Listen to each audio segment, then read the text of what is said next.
Hello folks and welcome back to Medieval Total War. I am Conostep and this is going to be part 36 of my early campaign where I'm playing as the Danes.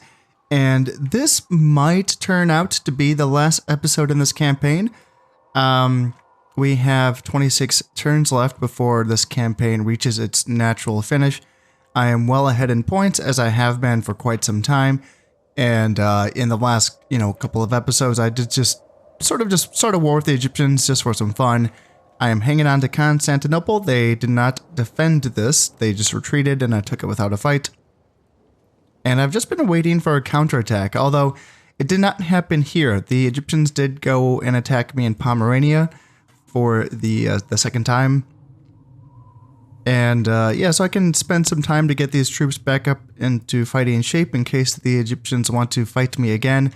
I did massacre all of the prisoners of that battle, and now this general does have the butcher trait. No, the no mercy. Yeah, this is going to be -1 morale. That's not good. So I might have to think about getting a different general, although the 8 command stars is very good. Yeah, that's very good, but I might want to think about what are my options. I mean, the Egyptians have not attacked Prussia, although the Poles might go in for a second attack. That's a very good general, though. 6 stars.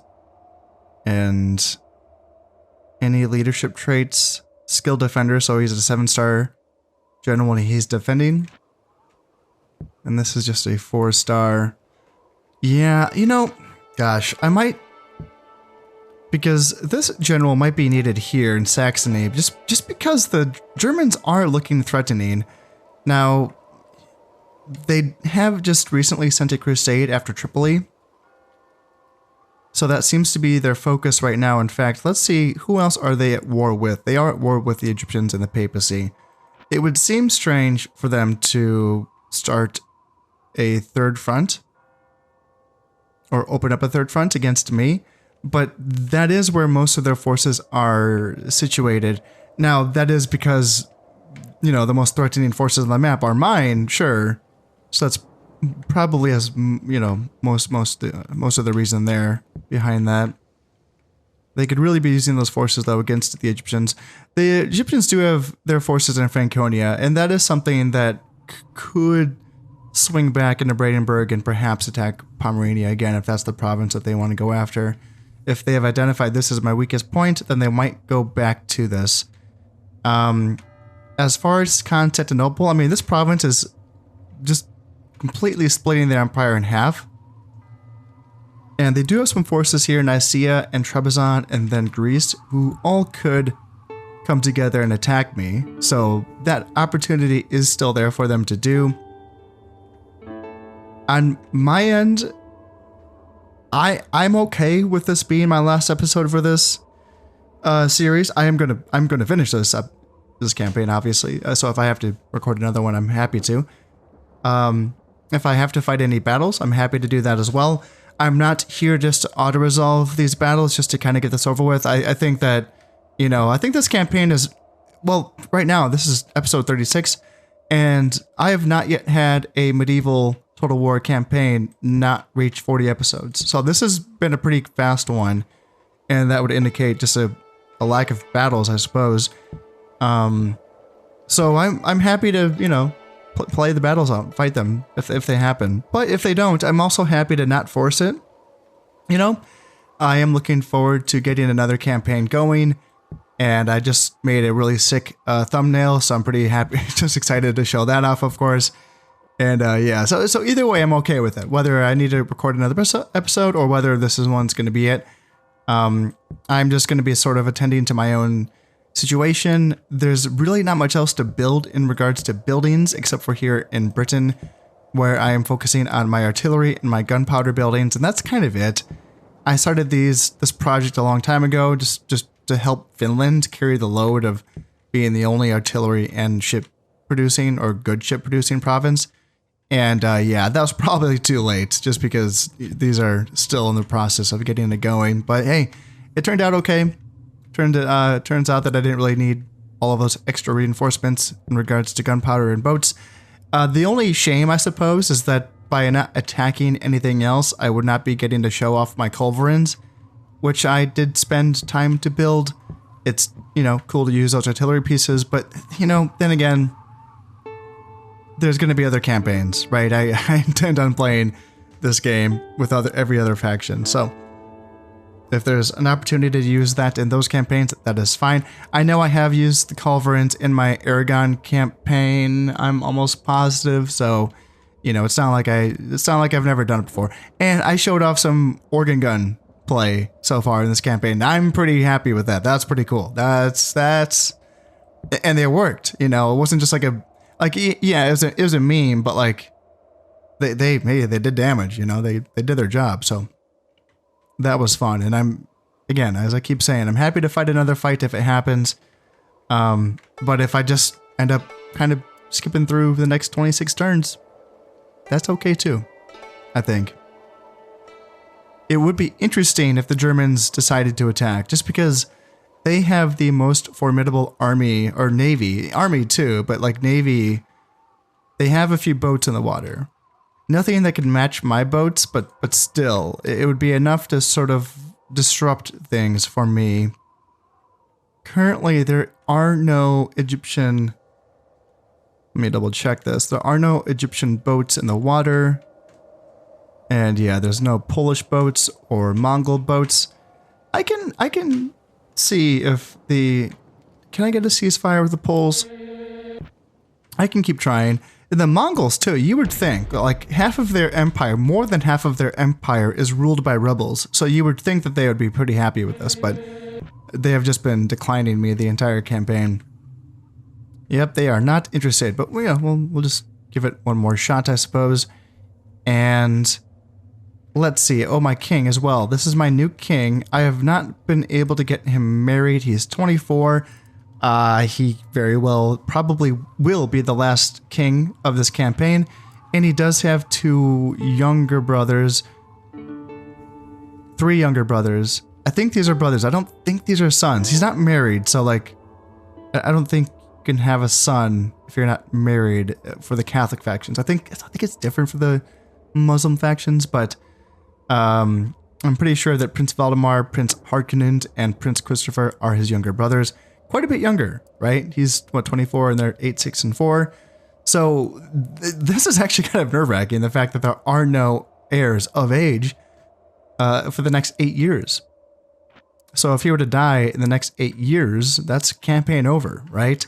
So, you know, I'm like looking around, like checking my navy. It's like, okay, no one's going to kill my navies and send an army to assassinate my king on the last stretch of this campaign, are they?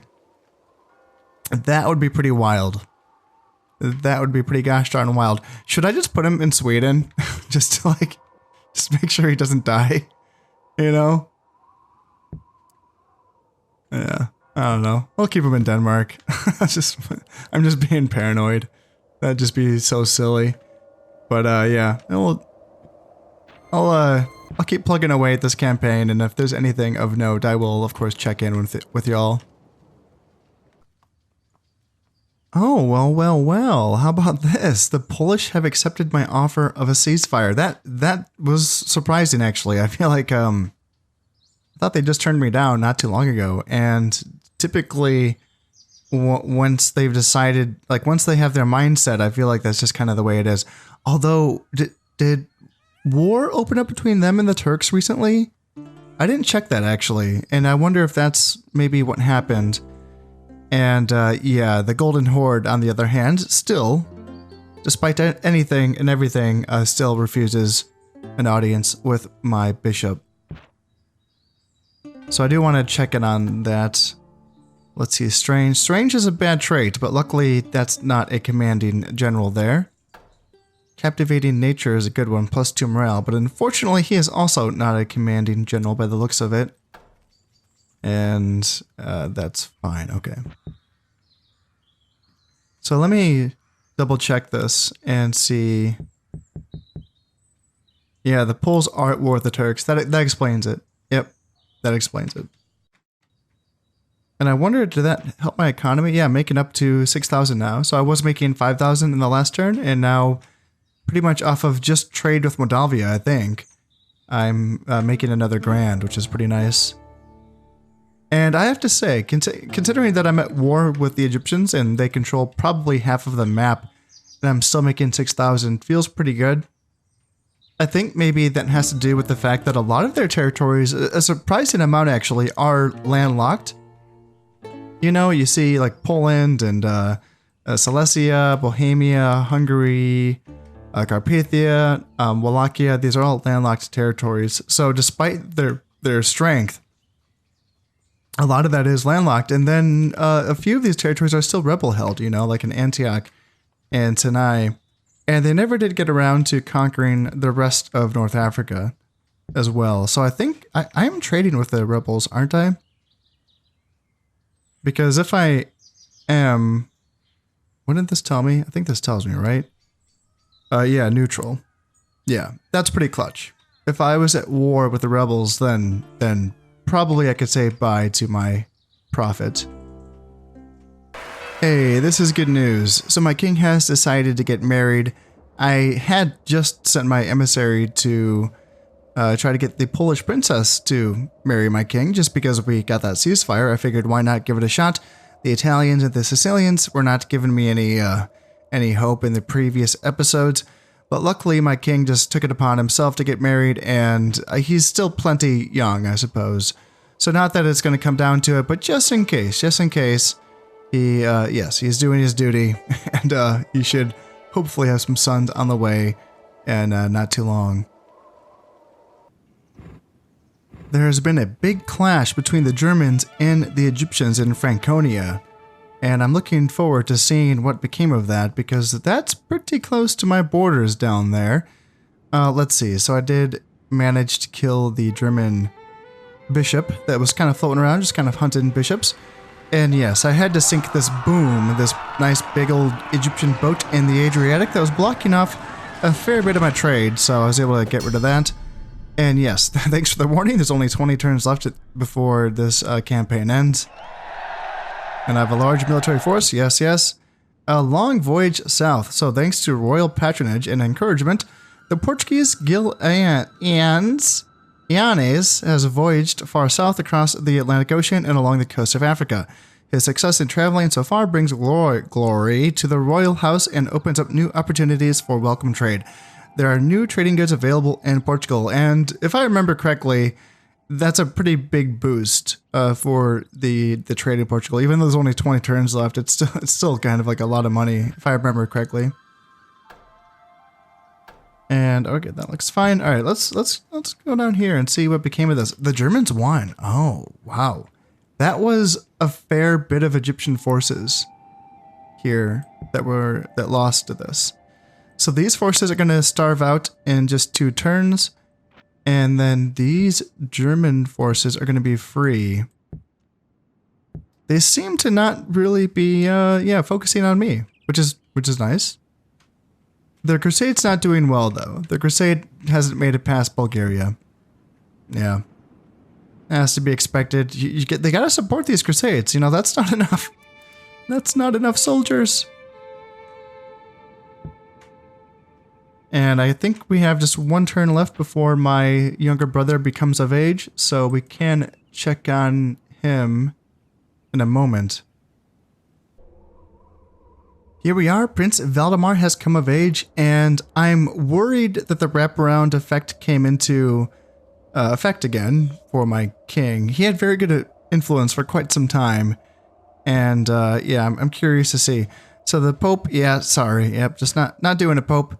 Not in the mood. Secret perversion, so that's really all that, the only trait that Prince Valdemar has, and that's not going to matter before it becomes not a secret, so that doesn't matter.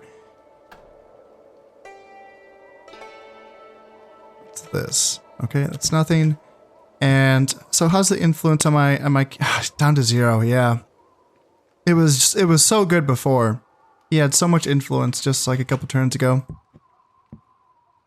So his loyalty is fine. Okay, that's That's kind of all I care about.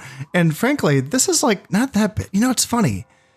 If the influence of the king matters, you would think that his younger brother's stats would be absolute dog shit. And like, they're not special, but I've seen way, way worse. You know, not, you know, really having many vices or virtues is not great, but yeah, he's fine. Plenty of loyalty. I'll take it. I will accept. Papal emissary, you must die. Just because. Same with the Egyptian emissaries. No emissaries, no priests allowed, except for my own priest. That's it. Those are the only people allowed in my lands. And princesses that you can hang out to. And the Germans are pushing the Egyptians back, except for the crusade. The crusades are just stuck here. And has there been a Egyptian civil war? Another one? Looks like Wallachia. Yeah, there's a civil war. I don't know if it's too big. Okay, yeah, they've lost some provinces. Antioch already was lost, but I think Rum and then Armenia and Edessa, and then this army here in Lesser Armenia as well is going to cause some issues. I think Egypt itself is gone. Yeah, wow. Okay, that's big. Yeah, Egypt is they're dealing with some difficulties. Yeah, they might lose Nicaea as well. Well, that pretty much seals the deal for Egypt. You know, they're not going to be knocked out of the campaign, but they're not going to be attacking me. That's for gosh darn sure. Yeah. Yeah, the Germans are doing very well. It makes me wonder if I will face an attack from the Germans. You know, just they seem to be handling it, right? I sometimes wonder if they would open up a third front against me, but yeah, if you're doing well, it's almost like why not, you know? Hey, that's good news. So my younger brother has been married off. Yeah, that's nice. So just in case, he might be able to produce some sons. And crack-brained, that's never good. Let's see, I don't know which general that is supplying to here in Saxony. Hopefully it's not my 6-star general. -2 morale, I will have to check in on that in a moment here. Let's see, who here is crack-brained? Is it you? It's not you, that's good. Unhinged loon, that's bad enough. It's not you. It's you, okay, so you're not a star general, so it doesn't really matter. Yeah. That's okay. And now Prince Hardkanoon has also come of age, and he's looking like another 2-star general by the looks of it. And he's strange. Okay, that's unfortunate. -10 happiness and -1 morale. So, yep, probably not going to be having you lead any armies anytime soon. What else you got? Yeah, 1 loyalty. Damn, that's bad. Yeah, yep. You are just going to be hanging out with your older brother along with all the other family members. Not a great family line, you know? Yeah, not super duper fantastic. Hey, how about this? So the Holy Roman Emperor has sent an emissary with an offer of an alliance. You know what? Why not? You know? That pretty much guarantees that they're not going to attack me. And that pretty much guarantees that I can wrap this up in this episode. So why the heck not, you know? Let's wrap this up.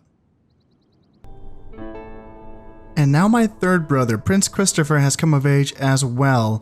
And it's looking like he is only a 1-star general. I think that my king himself has gone up to, is he like 3 or maybe 4 influence by now? Famine in Denmark, so we'll have to check in on Denmark and make sure that their happiness is fine. And now my son's given birth to a king. No, it's the other way around. And he will mature in 16 years. So that is what we have 15 years left in this campaign. So we will not get to meet him as an adult. But yes, he is on the way. Prince Christopher, what you got? Strange? Man, it runs in the family, I guess. Goddamn. But he's a great warrior. How about that? How about that? What you got? Yeah, 3 influence. It's a good thing we don't need you, bud. it's a good thing. Yeah. And the older brother Yeah, this one's fine. Prince Valdemar, he's a good dude. He has a Polish wife, plenty of loyalty. If we needed him, he is here, but I don't plan on getting my king lost at this point in the campaign for influence, and yeah, still getting pretty crappy errors like that. It's interesting to keep track of. Was it? No, it wasn't you. It was the other one. It was Christopher. Yeah. That's what 4 influence gets you, I suppose. After seeing the Germans do so well, I just needed to check in on their GA points just to make sure that there's going to be no last minute resurgence here. But no, I outpace them by a lot. They're just doing very well just because they're a brand new reemergence essentially. Then I came across this. This is interesting. Hussite suppression. So they get 2 points if the heresy level in Bohemia is less than 10. And that's interesting because I was looking at this. Where the hell is Bohemia? Nope, that's not it. Bohemia is right here. Heresy level. Huh.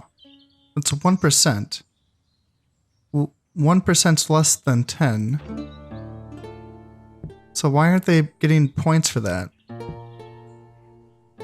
It's less than 10. That's interesting. And I was wondering earlier in this campaign if that's something that can be changed by using inquisitors. I ran a very short experiment, a very, very short experiment here in these provinces of like Wessex and I think it was Mercia, I think, we're both dealing with heresy. I have more heresy in these provinces than Bohemia does. 7% in Mercia and then 2% here in Wessex. And it didn't seem to change when I put an inquisitor in, but maybe it just requires more inquisitors, right? In fact, that's something that I can just play around with in the last few turns of this campaign, is to dump a few more inquisitors into those provinces. Do I just have the one inquisitor? Is it just him? Well, I can get more in, yeah, some grand inquisitors. Yeah, let's just pump a few of these guys out. Where else can I train them? Yeah, just a bunch of places. And let's just see, because I'm going to want to know for when I play as the Germans. Because I'm going to want those 2 points. Now, I've heard before that some of the objectives in this game are bugged and that they don't work. And I'm wondering if this is one of them, because it does seem like they should be getting points for this. Heresy level in Bohemia is less than 10. Yeah, I'll have to check on that. I'll check in on the forums and see if there's an answer to this. And of course, if you know the answer, please let me know, because that's something that's going to matter to me later, in a later campaign. I'm looking forward. I want to play the Germans. I really do. They look like a very fun faction. I have a feeling they would be my favorite faction to play in this game. Just because I liked playing as the Yoda so much in Shogun. And I like just being surrounded and having to deal with it from all sides. It's just kind of fun for me. So yeah, I'm looking forward to playing as them. And I feel like they have some really cool objectives as well. I think, yeah, the Hanseatic League controlled 2/3 of North Sea trade. I have the same goal, don't I? Oh, that's not me. No, I have the Kalmar Union, which is like the same. It's kind of similar, isn't it? You have to get a bunch of money from... Well, yeah, I guess... Okay, it's not quite similar. This has nothing to do with the North Sea. Interesting. And they're getting 2/3 of North Sea trade. That's so weird. Like, how's that being counted? They have a port in... This is the North Sea. And they have a port in Friesland. And then I have ports in Mercia in Northumbria. And Scotland. But somehow they're getting 2/3 of trade in Friesland. It's making 410. And I'm making 15. I'm making almost 1,600 here in Mercia. Almost 3 grand here. And then 300 here. Well, there's no trade in Scotland, I suppose. Yeah, that's a weird one. But they're getting points for it. Yeah, I'll have to take a closer peek at these later on when I get... I'll have to remind myself before I start this campaign, you know, the German campaign down the road. Maybe do a little check in the forums and see if there's anything I need to know about these objectives before I take a stab at that campaign. Oh, the Germans have been excommunicated. Oh yeah, well they are at war with the papacy, so I guess that's to be expected. And I don't think they're gonna mind too much. It doesn't seem like... yeah, I don't know. It seems like when you're doing very well, your people don't really care about what the Pope has to say. You know, it seems like the French never have any issues with that. And I feel like the Germans have dealt with this before in this campaign, and they haven't really suffered from it as well. You know, like what do we got? We got a 7 influence emperor, and if we just kind of take a peek around, like how are the loyalty of his generals? Are they fine? They seem fine, don't they? Like they don't seem like they really care that the Pope has just damned all of their souls to eternity. Like they're pretty nonchalant about that, right? Kind of like, eh. What's my soul? What's my soul worth? Yeah, they don't seem to mind too much. And down here, they're making progress down here. No one's going to take Morocco, I don't think. Morocco's just too well held. But yeah, the Germans are finally taking North Africa here. Algeria, Tunisia. Interesting campaign. Yeah, pretty fun stuff. And, you know, if they had done this all earlier, I would definitely have to worry about them and handle and deal with this. But yeah, not in this campaign. Not in this campaign. I can kind of just let them be, and they will let me be. Although they better protect me from the Egyptians. Now that we're friends, like, yeah, the Germans have taken Brandenburg, so I won't be attacked from there. And now all of the Egyptians that border me by land here are in Poland. So again, yeah, you guys better not attack me at this point of the campaign. I'm ready to wrap this up. And I don't think, you know, it's funny, I could have swore that a couple of these armies were rebels, and now we're back to 2 stacks each in Trebizond and Nicaea. Well, I mean, if they really want to attack me, I'm right here, you know, I'm right here. But wouldn't that be something if they decide to not attack me until the very last turn in this campaign? Yeah, that would be hilarious. Oh, well. Just as I was saying, the excommunication barely does anything. Of course in Portugal, right? But that's different. Portugal's always been a little bit special, if you know what I mean. And, okay, this is a little bit different, though. This is Christians against the Egyptians here in Croatia, so that's not quite the same. And, yeah, so now we have an Inquisition in Murcia. Why now? Like, why did that... He's been here, like, the entire time. You know? Just been hanging out. Yeah, that's funny. That's a funny one. He's just killed 240 people, so that's gonna mean that the zeal is gonna diminish there, and we're still catching assassins in Scotland just forever. I don't know why. There's so many assassins going to Scotland. It's crazy. Famine in Pomerania. Just can't catch a break. And let's start sending in some of these Grand Inquisitors. First, let's kill you, because you killed my last assassin that was trying to kill you. So, this is revenge. And... okay, yeah, interesting. Like, I don't know if that means anything, but after that Inquisition, the heresy has gone down by 1%. Hardly conclusive. So let's just kind of pile in... How many did I train? I trained 1, 2, 3 Grand Inquisitors? And let's just kind of see, you know? I think I have more on the way, so... Let's just run a little bit of an experiment here. Okay, never mind what I said earlier about the excommunication not having an effect, because the Germans just faced, wow, a bunch of unrest. Oh, okay, this is... Huh. That's interesting. I feel like I don't know if I've seen that many. See, now there's the Loyalist rebellions as well. These are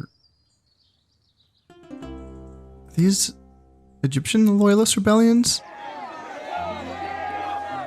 I think so. Number of rebel provinces joining the revolt, 6. So it's that's interesting. That's a Loyalist revolt that's actually... So 6 of them are joining and 3 of them are being attacked? Huh. I don't know if I've seen that level of Loyalist rebellion before. That's a odd kind of thing, isn't it? Let's see. So the Grand Inquisitor that was trained in Denmark in this turn immediately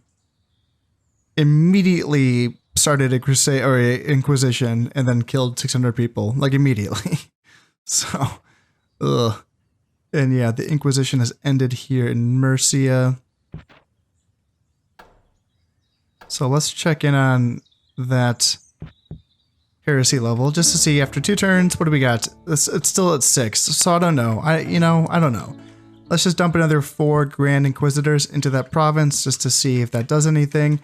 And maybe it's not the Inquisitor, right? Like maybe it's just the Cardinal and the Bishop. Maybe I should be dumping all of these guys into these provinces. That can be like a separate experiment in Wessex since I have that 2% heresy. Let's just go through with this experiment, right? And you know, these guys have literally just been hanging out this whole time.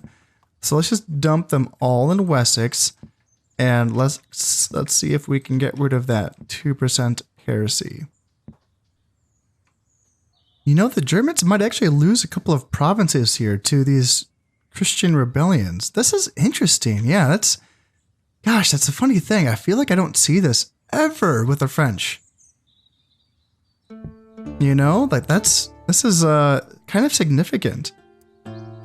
They might lose Ile-de-France, maybe not. They might keep Ile-de-France. Then down here in Navarre, this is going to be kind of close, but they might lose that.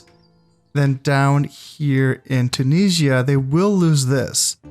3 mounted sergeants and 2 feudal men-at-arms versus that stuff. Yeah. So the Germans will lose Tunisia. And yeah, they've been going hard in the paint against the papacy, but the papacy is the papacy, props to the papacy, you know, they've been fighting the Egyptians and the Germans for the later half of the campaign, and I feel like they've just been hanging in there, like really just hanging in there.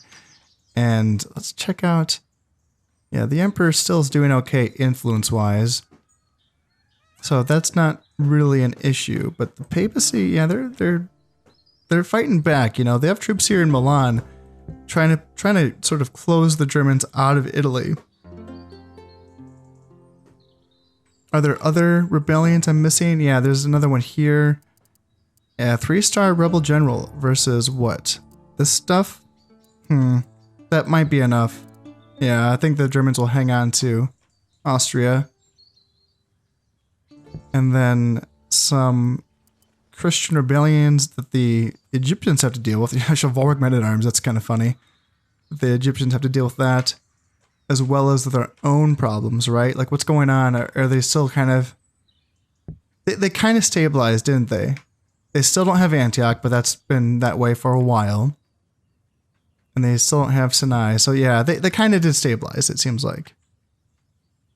But still, not in a way that makes me feel like they're going to be able to either threaten me or do much against the Germans. It seems like they're kind of,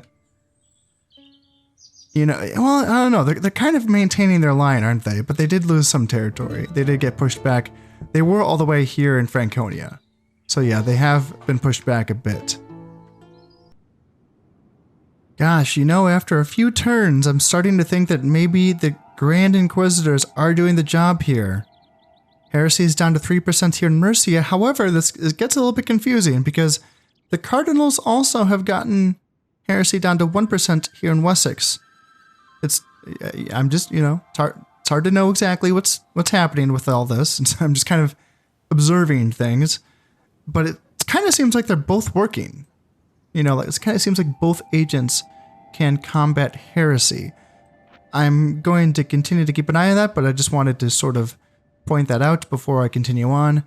And I do have another set of Grand Inquisitors to throw into Mercia just to continue this experiment here. Oh wow, this is interesting. I feel like I don't see bad loyalty in provinces at this stage in the campaign, like ever, you know? Huh.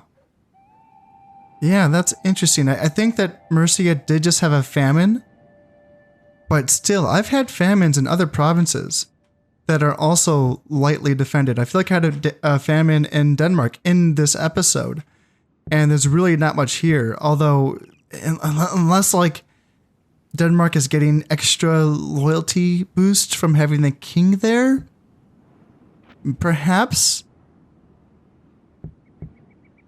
Yeah, that's a funny thing. I almost wonder if it has to do with all of the inquisitions that are happening in Mercia because of, you know, obviously all the Grand Inquisitors. That's something that I've never read about. But, you know, it's a funny thing because there's so many, you know, they wrote that message, you know, in game for the Inquisition is happening, right? And it seems like a big deal. There's like an audio cue to like, I don't know, people burning or whatever. It's kind of a terrifying thing.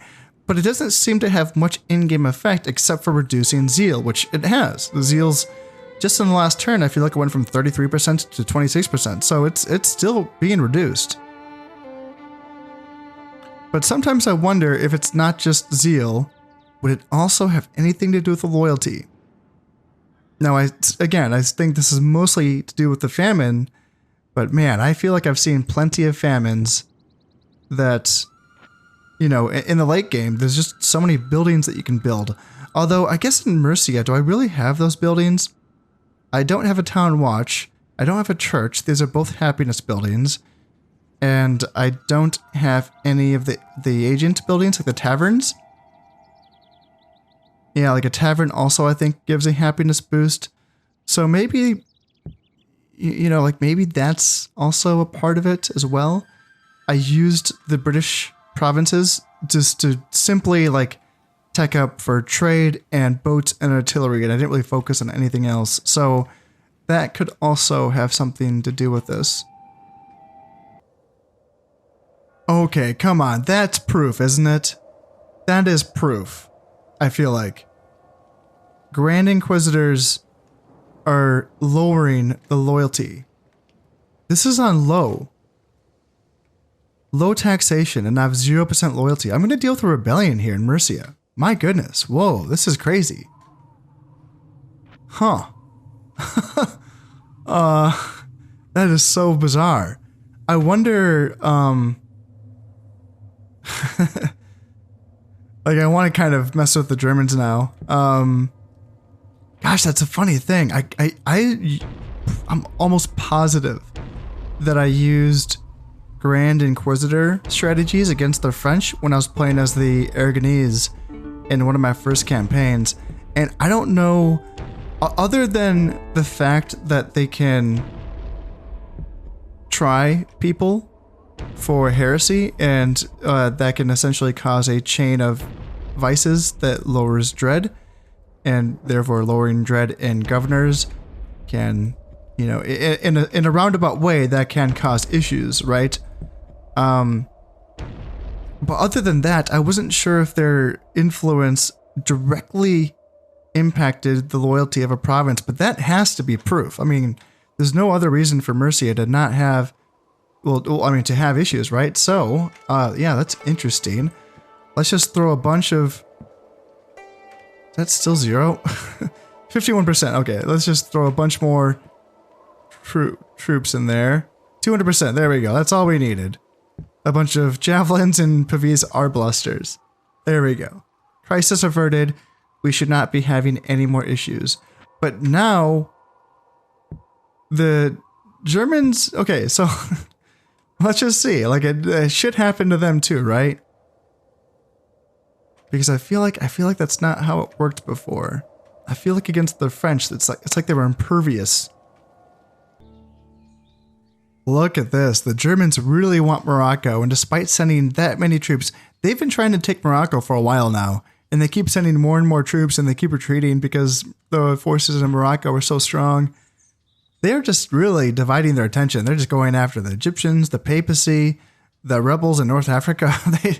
The only direction that they're not attacking in is mine, which I'm very grateful for.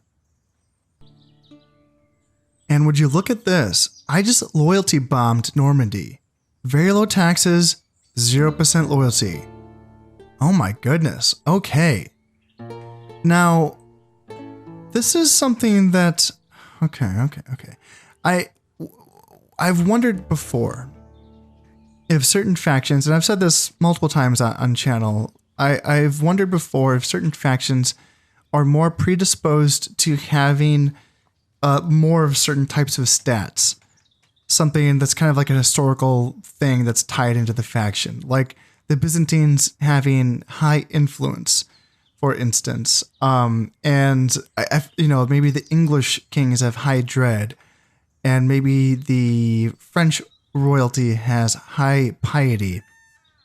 And this is something that I've just sort of wondered at. And I don't have enough proof to be able to say for sure that this is the case, but I've wondered if this is true, and if the French have just a ton of piety, which I feel like they do. I feel like anytime I'm looking at a French leader, they just have a ton of piety.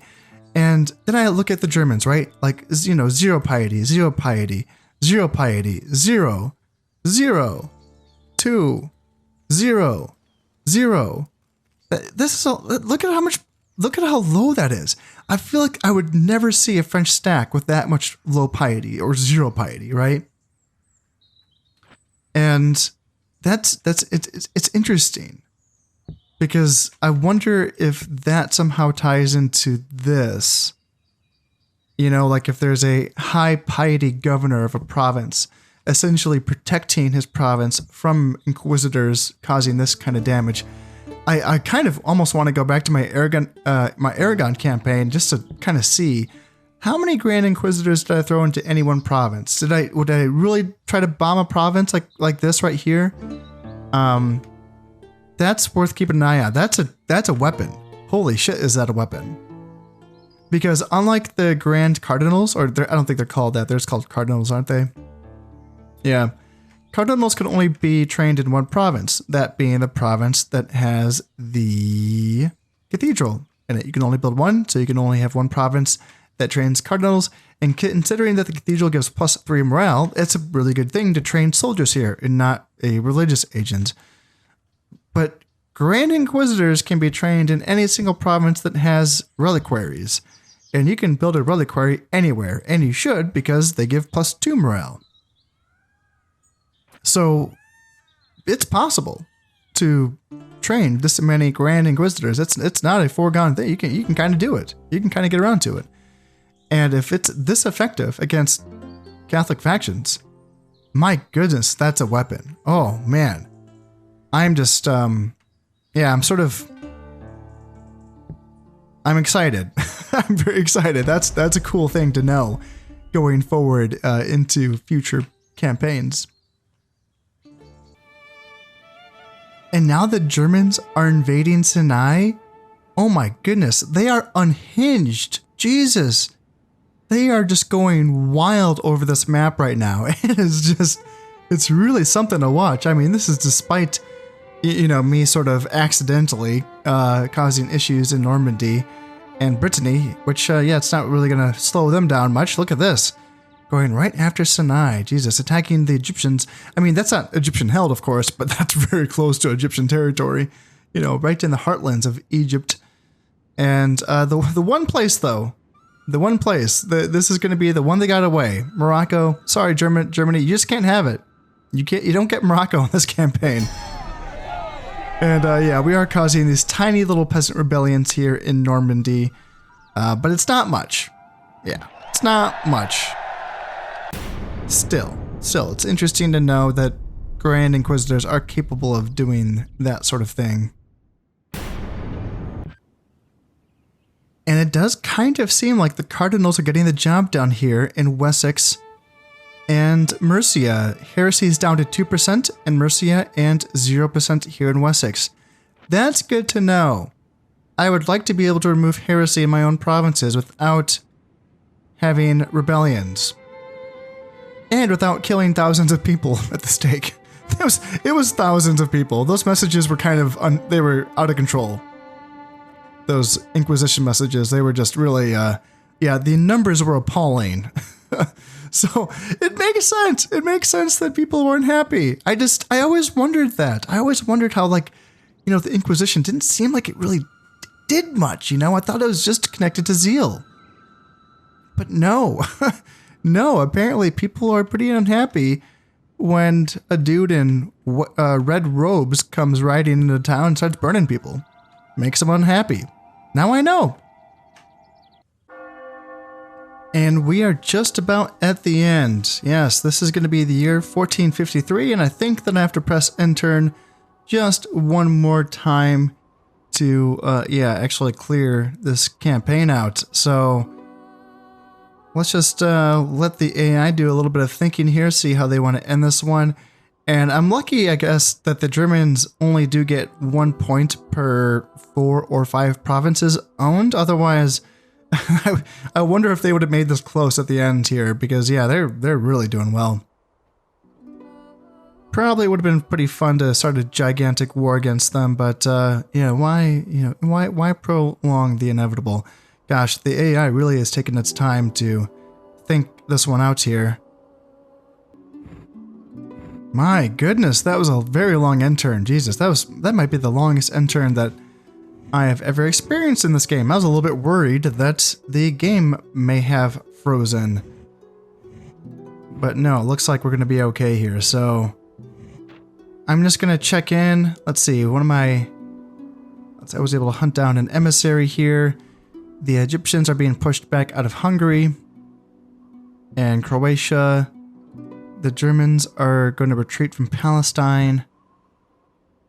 And this was funny because the rebels from Morocco sent a stack to Granada to push back the Germans that were held there, which is really funny to see. Yeah, oh, look at that rebel stack. Oh, Normandy. That's me, I did that. Oh, I just want to look at that. And let's see, it looks like, do I have an Inquisitor in Granada? I didn't think I did. Oh, I do. I have one Inquisitor, yeah. Just a basic one. Yeah, okay. And look, oh my god. 16,000, almost 17,000 people just got killed in Normandy. Oh, that's very, very bad. Well done. Hey, 9 points scored off of Homelands.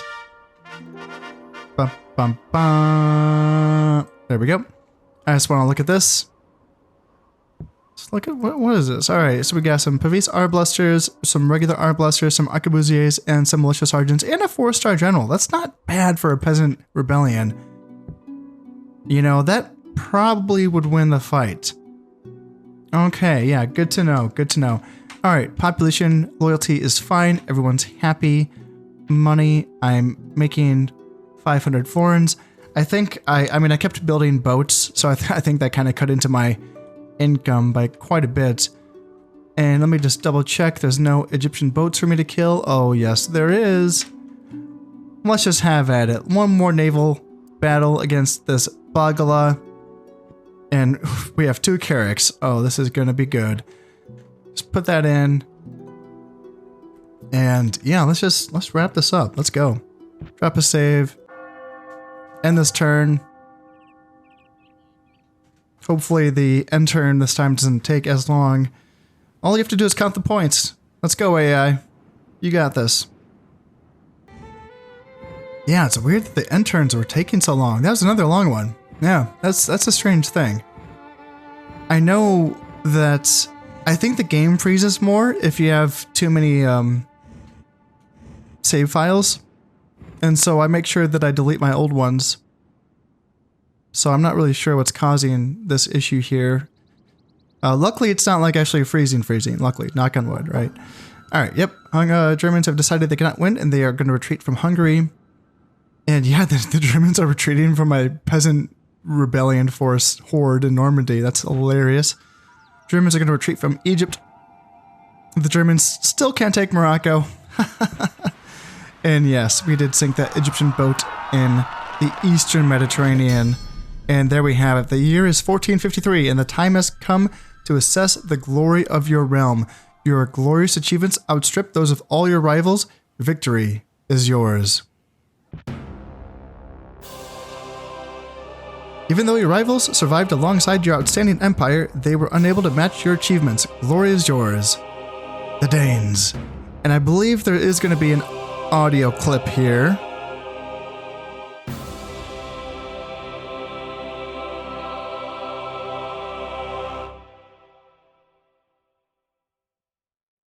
With Viking blood, the people of the North have come to dominate the world. Masters of the sea. Invincible on land, indomitable in spirit. Favored by God, how could they not create a mighty empire? No corner of the world has not yet felt the full force of their power. Sometimes they went in search of plunder. Sometimes for trade, sometimes to settle. But always with the spirit of true Vikings. Not all pay homage to the kings of the Danes, but their swords have remade the world. Cool. I don't think there's... I always have to, like, pause for a moment because I think that this is it for the audio. Before we get on into the credits. And that's going to be it. Awesome. So I will be starting my next campaign for Medieval Total War next week. Unfortunately, I still am on my reduced upload schedule until I start covering Rome next month. It's a kind of a bummer, honestly. I do miss uploading multiple times per week. I miss the... It's kind of funny. You would think that I would welcome getting a chance to play video games without having to talk and record stuff. And yeah, there's an element of that that's kind of nice. But I miss kind of engaging with y'all in the community and having that feedback. And also, it helps me learn faster when I have people tell me the answers right away. Instead of having to sort of look everything up all of the time. It does help me learn games faster, having y'all help me. So I'm looking forward to getting my upload schedule back up and going in September. Yeah, it's still like probably like five weeks from now. So I'm very excited though. I'm very excited, not just for Rome, but just to get getting back up to speed here with this channel. I'm very much looking forward to it, but I'm also in the meantime very much looking forward to my next campaign where I will be playing the Egyptians. So that one's going to be pretty fun. I have not practiced the Egyptians in like 18 months. So I'm just going to jump on into it and hope that things work out okay. I think they will. I think the Egyptians look like they're a pretty manageable start, at least. As far as the rest of the campaign, I guess we'll find out as we go along. But I just want to say, for those of you who are still kind of sticking around the channel during this lull in my uploads and all that, thank you for sticking around. Thank you for still watching the videos and, liking them and still chatting when you get a chance. It feels good, It's always nice to have having folks kind of just... It encourages me, of course, right? So thank you all for watching. This has been Concept playing Medieval Total War, and I will see you all in the next one.